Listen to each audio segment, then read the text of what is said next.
நாரெல்லாம் ரொம்ப உரிக்க தேவையில்லை, நம்ம ஜூஸ் தான் அடிக்க போகிறோம். கூடவே 3 சின்ன வெங்காயம் சேர்த்துக்கலாம்.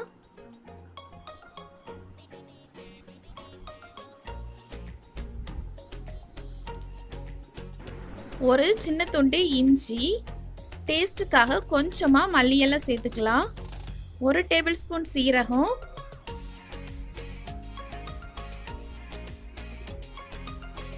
கொஞ்சமாக உப்பு சேர்த்துக்கலாம். சேர்த்து நல்லா மிக்சியில் அடித்து எடுத்துக்கலாம்.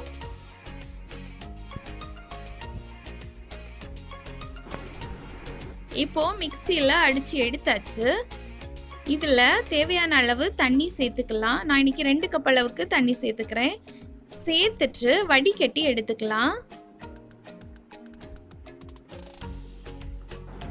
இந்த வாழைத்தண்டு ஜூஸ் சிறுநீரகத்தில் இருக்கிற